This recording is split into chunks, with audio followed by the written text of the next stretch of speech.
Mark అనే ఈ వ్యక్తి బలవంతంగా ఒక చిన్న పాపని పట్టుకొని ఆమె పెదాలపైన లిప్స్టిక్ ని పూస్తూ ఉంటాడు. జూలీ చాలా భయపడిపోయి ఉంటుంది, కానీ ఈమె ఎటువంటి రెస్పాన్స్ ఇవ్వదు. సడన్ గా అప్పుడే జూలీ వాళ్ళమ్మ వస్తుంది. జూలీ ఇది చూసి తొందరగా అమ్మ దగ్గరకు వెళ్తుంది. అమ్మ చూస్తే ఇక్కడ రివర్స్ గా తన కూతుర్ని దగ్గరకు తీసుకోకుండా ఆమెను దూరం దొబ్బేసి పిచ్చి పట్టిన దానిలాగా ప్రవర్తిస్తుంది. ఈ చిన్న పాప పేరు జూలీ. వీళ్ళ నాన్న ఈమె చిన్నగా ఉన్నప్పుడే చనిపోయి ఉంటాడు. దీంతో వీళ్ళమ్మ ఒక కొత్త బాయ్ ఫ్రెండ్ ని ఇంటికి తీసుకుని వచ్చింది. అమ్మ జూలీని తన కూతురిలాగా చూసుకునేది కాదు, ఈమెకు చాలా తక్కువ డబ్బులు ఇచ్చేది అన్నం తినడానికి. జూలీ ఆ డబ్బులతో కేవలం ఒక జ్యూస్ తాగి కడుపు నింపుకునేది. జూలీ చూడడానికి 7 సంవత్సరాల ఒక చిన్న పాప అయినా కూడా ఈమె ఆలోచించే విధానం పెద్దవాళ్ళలాగా ఉండేది. ఎంత పెద్ద కష్టం వచ్చినా కూడా ఈమె జస్ట్ ఒక చిరునవ్వు నవ్వేది. ఒక రోజు టీచర్ ఇది గమనిస్తుంది. స్కూల్లో పెంచుకుంటూ ఉన్న బాతులు చనిపోయి ఉండడం. దీంతో టీచర్ స్టూడెంట్స్ తో ఇలా చెప్తుంది, స్వర్గానికి వెళ్తూ ఉన్న బాతుల కోసం మీరు ఒక లెటర్ రాయండి అని. పిల్లలందరూ చాలా మంచి మంచి లెటర్స్ రాస్తూ ఉంటారు, కానీ ఇక్కడ జూలీ పేపర్ చూస్తే ఖాళీగా ఉంటుంది. టీచర్ కోపంగా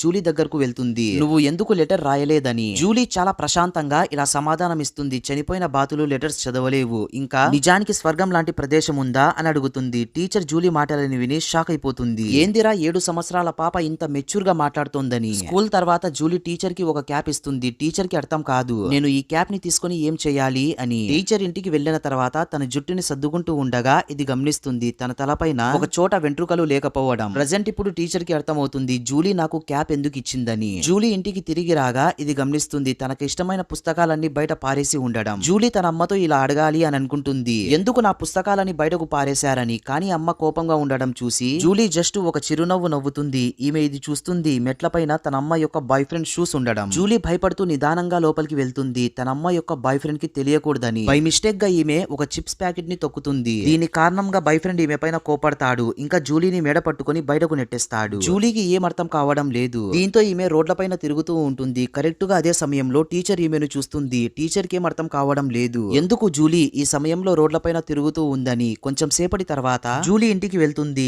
ఈమె చూస్తుంది ప్రజెంట్ ఇప్పుడు ఈమె బొమ్మలని కూడా బయట పారేసి ఉండడం. తర్వాత రోజు టీచర్ చూస్తుంది జూలీ క్లాస్ లో లేకపోవడం. జూలీని వెతకగా ఈమెకు తెలుస్తుంది జూలీ బాత్రూమ్ లో కళ్ళు తిరిగి పడిపోయిందని. డాక్టర్ ఇలా చెప్తుంది, జూలీ చాలా రోజులుగా సరిగ్గా ఫుడ్ తీసుకోవడం లేదు. దీంతో ఈమె చాలా వీక్ గా ఉందని.